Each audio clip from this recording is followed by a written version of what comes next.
I didn't wake up angry that morning. I woke up confused. At first, I thought the sound was thunder. A low, rhythmic thumping rolling across the hill behind my house. But when I stepped onto my back porch with a mug of coffee, I realized it wasn't thunder at all. It was construction. Bright orange vests. A cement mixer. And a line of freshly dug holes running straight through the middle of my apple orchard. My orchard. 10 years of careful planting, pruning, and patience, split clean in half by a brand new fence. And standing at the edge of it, clipboard in hand, was Victoria Langley, the HOA president. The woman everyone in Willowbrook Estates whispered about but never challenged. Victoria lived at the top of the hill in the largest house in the neighborhood, a sprawling Mediterranean-style mansion that dominated the skyline like a private fortress. Imported Italian tile. 4-car garage. And what she insisted was a very large pool cabana, despite the fact it had a full kitchen, 2 bedrooms, and air conditioning. People didn't argue with Victoria. They adjusted. They complied. Or they quietly moved away. I walked down the slope toward the fence, my heart pounding harder with every step. One of the workers noticed me and froze. "Ma'am," he said carefully, "we were told this was HOA land." "That tree you're standing next to," I replied, my voice shaking, "was planted by my husband the year our daughter was born." He looked at the ground. "You'll need to talk to the HOA." Victoria didn't look surprised when she saw me. She smiled. The kind of smile that wasn't meant to be friendly, it was meant to end conversations. "This fence is part of a boundary realignment," she said.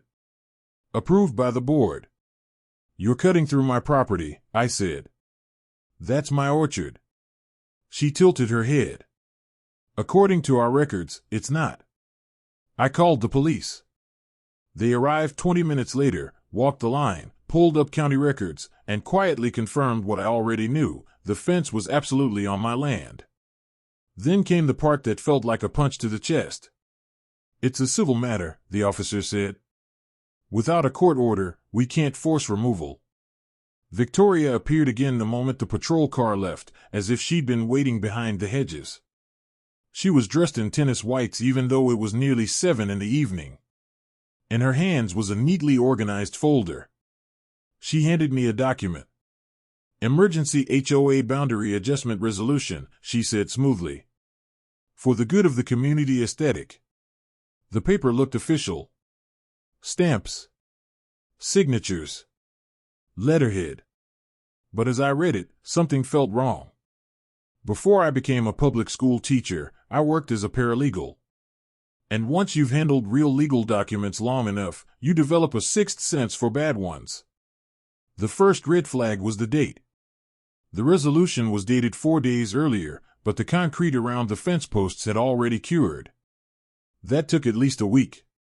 The second red flag was the signature list. It claimed unanimous board approval. 2 of those board members were currently on vacation in Europe. I'd watched them post beach photos for 10 straight days. The third detail made my stomach drop. The resolution listed Victoria's property as Lot 17, containing 42 acres. Her original deed listed 38. Victoria had been claiming land that wasn't hers for years. I didn't argue. I didn't yell. I didn't threaten a lawsuit I couldn't afford. I went home, sat at my kitchen table, and pulled out every property document I owned. And then I started digging. County records don't lie. They're boring. Brutally factual. And if you know how to read them, they tell stories people don't want told. Victoria's mansion renovation 7 years earlier had been permitted as a kitchen remodel and bathroom addition. But Google Earth's historical imagery showed something very different. A second story. An expanded footprint. An entire structure near the pool that appeared out of nowhere. None of it matched the permits. The cabana had plumbing lines, HVAC units, electrical panels. It wasn't a cabana. It was an illegal guest house. And that was just the beginning. Property boundary surveys showed her fences creeping outward over time into HOA common land, county easements, and neighboring lots. She'd landscaped it all so professionally that most people assumed it was always hers.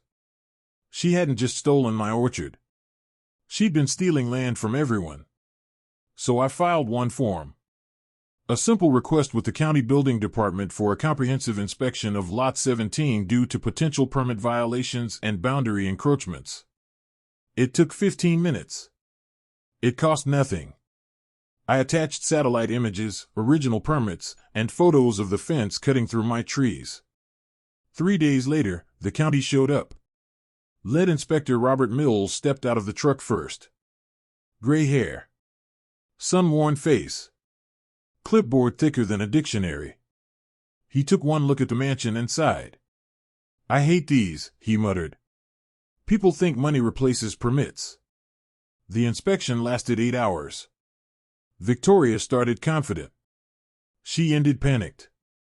The inspectors measured, photographed, cross-referenced, pulled up underground utility maps.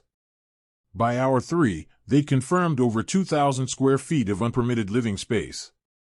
By hour 5, they'd found electrical violations that posed serious fire hazards. By hour 7, they traced illegal utility taps feeding the cabana. The final boundary survey was the worst. Victoria had encroached on over 1.5 acres of land she didn't own. 47 code violations. Each one carried fines, mandatory corrections, and potential demolition. The county issued a stop-use order on the entire property. Victoria and her family had to vacate immediately. Contractors spent 6 months and over $300,000 bringing the property into compliance. Parts of the mansion were torn down. Utilities relocated. The guest house lost its kitchen and bedrooms. The fence through my orchard came down within 48 hours. Victoria paid for arborist care, replacement trees, and compensation for 3 years of lost fruit production. The HOA board voted unanimously to remove her.